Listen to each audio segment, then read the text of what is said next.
on many of her projects. I'm also an editor for the Daily News Leader here in Stanton, and my official role is storytelling coach. And yes, that's an official job. A lot of you know Emily from the past. Some of you, I guess, know her as the amazing letterpress printer that she is. Yes. I'd like to spend just a few minutes talking about her poetry. And I'm going to set you up with a quote from a 19th century French poet whose name I will mangle, but I believe it's de Bonville, who said about poetry that it must be that magic which consists in awakening sensations with the help of a combination of sounds. Sounds a little sanitary so far, right? Except for magic. That sorcery by which ideas are necessarily communicated to us in a definite way by words which nevertheless do not express them.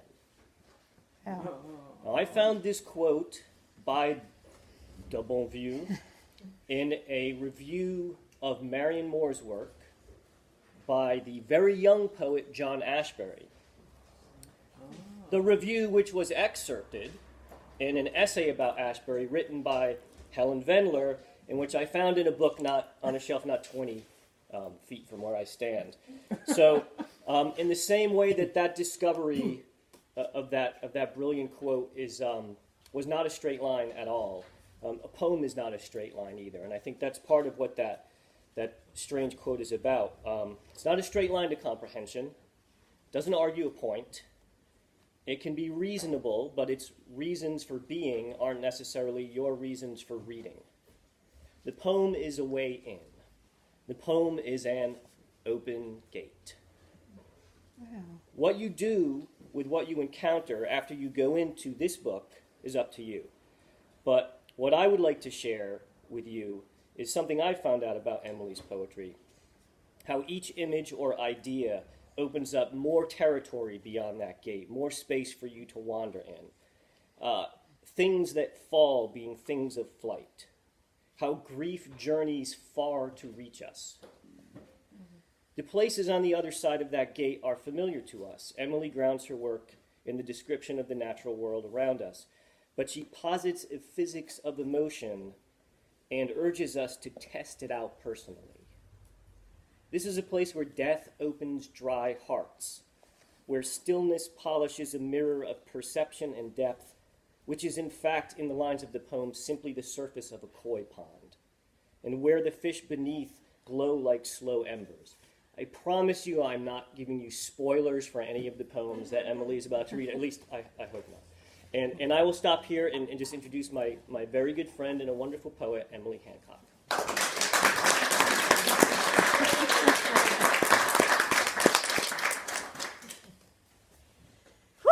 Here we are. Oh my goodness. I figure if I don't cry and if I don't faint, it'll be all right.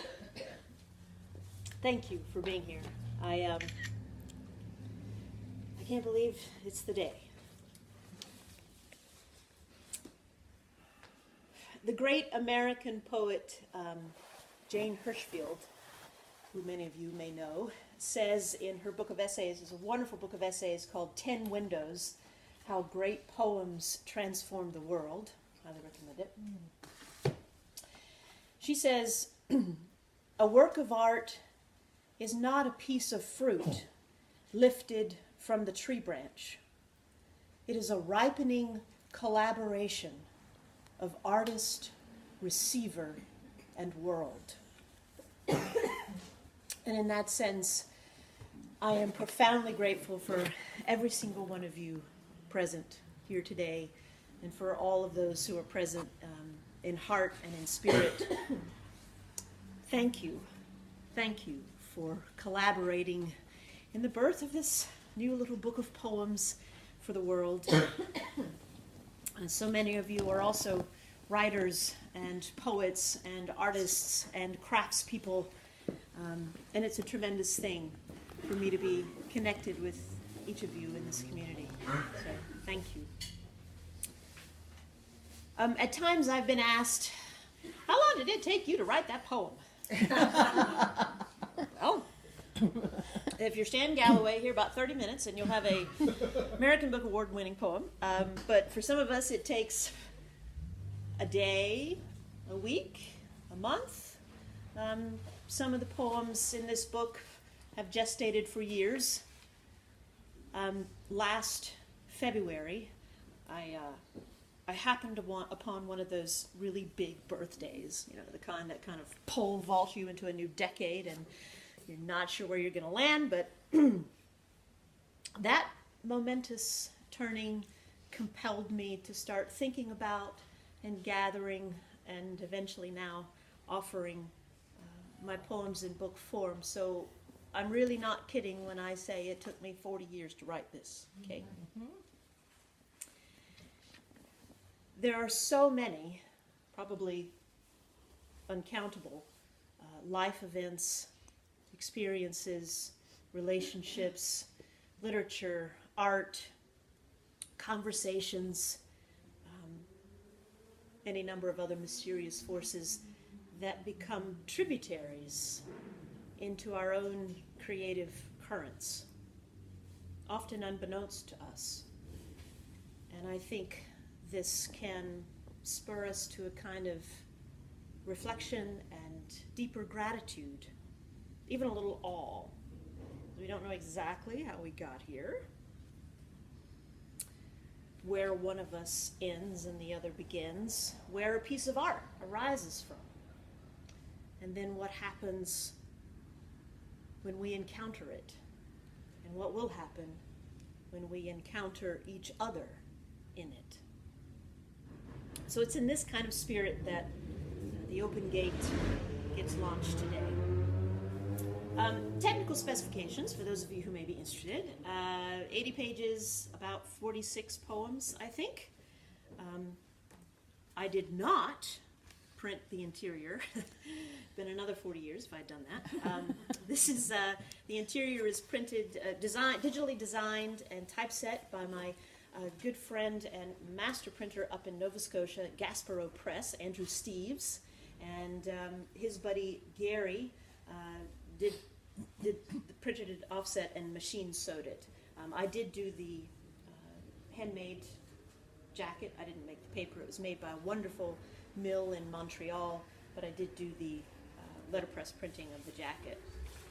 There's a preface in the front, and the preface will tell you a bit more about how I came to poetry and some of the specific bits about how this book came to be itself and the specific people without whom it would not be. And there are many. So you can read that at your leisure. I do want to take a moment to point out what will be an obvious joy in the book, which are some of the illustrations. At the beginning of the chapters, there's 3 chapter headings, and the title page itself have illustrations, beautiful line art by my friend Deborah Justice.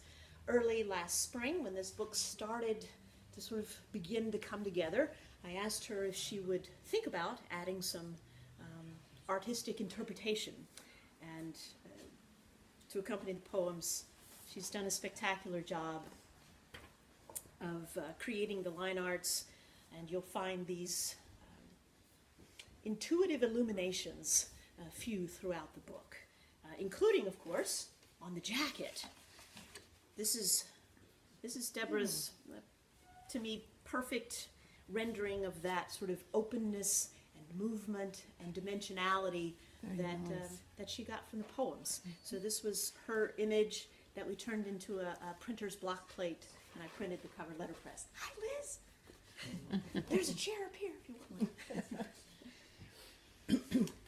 So, before reading some poems and inviting your questions and conversation, I wanted to say a few brief words and offer a few short quotes from some of my literary pole stars about some of the meta questions that sometimes these milestone events, like big birthdays, book launches, afford us time and impetus to visit and revisit. So I ask your indulgence for a few minutes as I first ask us, what is poetry? I don't know. Second question. No. Short answer is I don't know. A further answer might be, I think I do know that the question asks every single one of us to ask it of ourselves, whether you're a writer or you're a reader. I think we all have to engage that question and engage it ongoingly. But one of the best approaches that I've found to the question, what is poetry, that I've come across was written by one of my literary heroes, Robert Bringhurst, who was a linguist, a printer, a typographer, amazing fellow in British Columbia. And this is his book, The Tree of Meaning, Language, Mind, and Ecology, which I also highly recommend to anyone who might be interested. And in the book, and printed on the back cover, he writes, sun, moon, mountains, and rivers are the writing of being, the literature of what is. Long before our species was born, the books had been written. The library was here before we were. We live in it. We can add to it, or we can try. We can also subtract from it. We can chop it down, incinerate it, strip mine it, poison it, bury it under our trash, but we didn't create it. And if we destroy it, we cannot replace it. Literature, culture, and pattern aren't human-made. It's just the human part of the culture of the whole.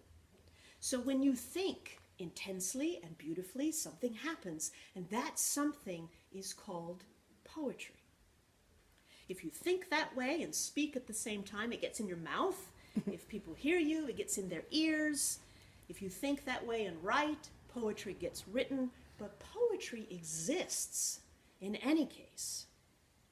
The question is only, are you going to take part? And if so, how?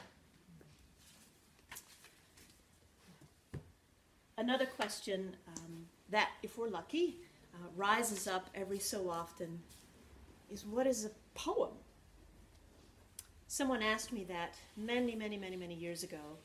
I don't remember the circumstance, but I do remember that out of nowhere, or at least out of somewhere that I don't know, came a response that poetry is the lightest material that can carry the heaviest things.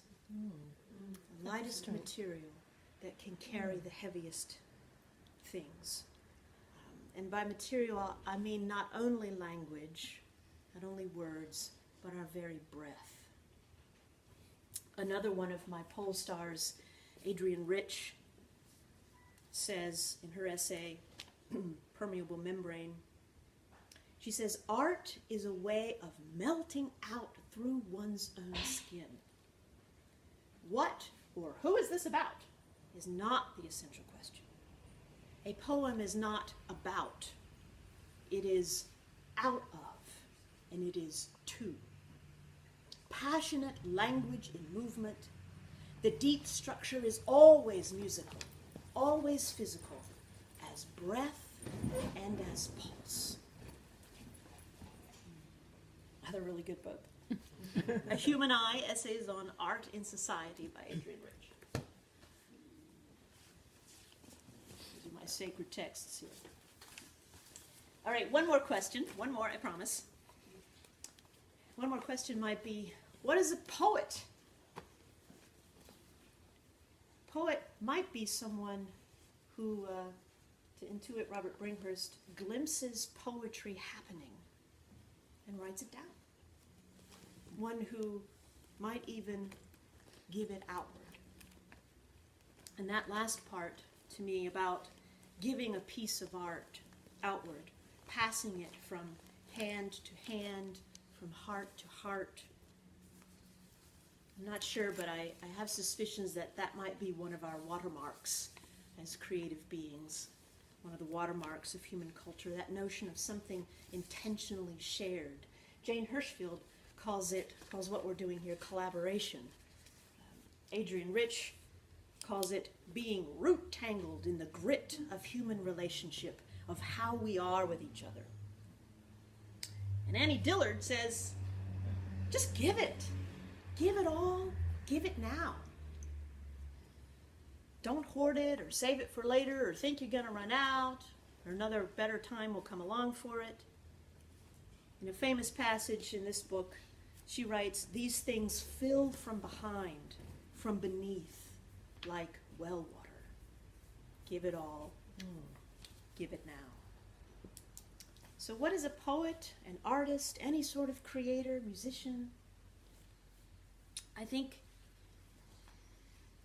it might be someone who makes a small paper boat, carefully placing their heart in the bow, and lets it go. Lets it go into that great river's current. So this is a book of poems that I'm letting go into the current today and passing from my hand and my heart to yours and yours and yours. And I thank you. And so now let's hear a couple. We'll start with a poem about letting go, which is Gesture of Trees. Those of you who want to follow along in your copies, it's page 24. Gesture of Trees. It is November, and the giant poplars are opening their small hands, letting go of the seeds that have slept safe in rough, clenched fists. Like 1,000 tiny birds lifting from their nests and falling in copper air, each seed whirls on its one wing to the earth. How beautiful this morning, how fearful to watch, so silent, so light, a beginning. And as Jeff intimated in his super kind introduction that almost made me cry, there's a lot of territory in this book. There's a lot of terrain. Of course, the natural world is super important to me. The terrain I walk through every day, look at. But there's also the terrain of the mind and of thinking, the terrain of the heart, of emotions, of feeling, and I think maybe even some sort of fluidity and weaving of all of those terrains, such as perhaps in this poem called Hard Science. Hard Science. What if Isaac Newton had dropped a heart instead of an apple? Had gone on measuring its muscled weight and the speed at which it falls from the hand's nest to the ground? Perhaps, sir, your calculations, such tiny figurines, little gymnasts, strange maps of the world, would have come out different. Your very view, and ours, of the cosmos, forever shaped and shifted by the pull and the force, the hot shock of that wounded fruit. Maybe, before you form your conclusions about space and time and celestial bodies, you put your ear against this heart. Strong tides, moon-drawn, are filling and rinsing its harbors and shores. It is a galaxy, a womb of red woven light, a drum sounding the darkness in a small clay bowl that can break. Listen and carefully make an eloquent equation that tells the specific gravity of grief. Very good. Right. Some of them, I'm not much of a storyteller. I know I'm in the presence of some really fine fiction writers, novelists, nonfiction storytellers. Most of my poems don't really do that very much because I'm not very good at it. But one of them that does attempt to tell the story is For the White Deer. There was, when I lived in a cabin way out in the wilds of Nelson County. Liz, you know where it is. There was one autumn where there was an albino young doe, and it was an amazing thing to experience. So I wrote a couple of poems which are in here about for the white deer. The first time I saw her, she was a ghost at dusk, weaving briefly between the poplars at pasture's edge, before vanishing into the hillside's black door. It was July, and I shivered. The second time, her mother, large and careful and the color of heartwood, led her gleaming daughter along the tree line long after nightfall to nibble just the hem of the tall field grass. I watched, struck open, as this luminous being fed its small body and its mother watched over, maybe with wonder, certainly with fear. Did they sense? Did they know that we who walk by day in this other realm count it as visitation, as a sign of the incandescence hidden in the heart of the world? Now it is late November, and I have not seen her again. Perhaps she has moved on. Perhaps she is haunting the autumn twilight on another hillside, seen through the quiet, extinguished trees by another kindled soul.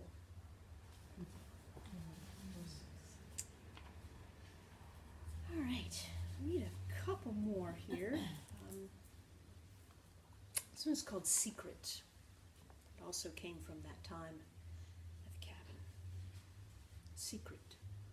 I told the snow, and it went on, stepping softly through the pasture.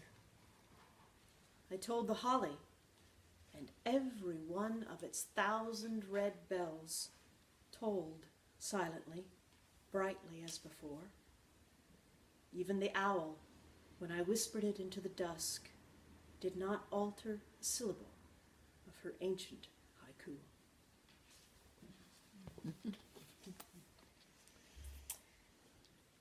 All right. Can you take a couple more? Yes. Okay. You'll cope. You'll choke them down. All right. All right. We'll do two more. This one is called Coming Home. Coming home. Rain sounds shy tonight, testing gently the still soft poplar leaves and dusty stones. Sure, that's projection. A tender mixture of longing and apprehension, absence's poles. The rain is better at presence than I am, does not suffer distance or arrival like a bruisable heart.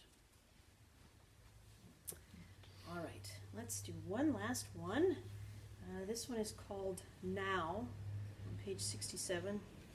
Anyone wants to follow along? Now. Like a priest, the pale morning leans its thin wafer of light toward my face. I take it with small pause before moving on into the broad aisle of day with its surge and press. The taste lingers, though, arrives again in a smile struck match, in a verse of birds unscrolling from evening trees, or the incense of ginger and garlic and hot oil, even this stitched and swaddled body. What is real is what saves us. Hold out your hand to the silence and the cry. Sip from this broken cup. Wow. Thank you Very all. good. So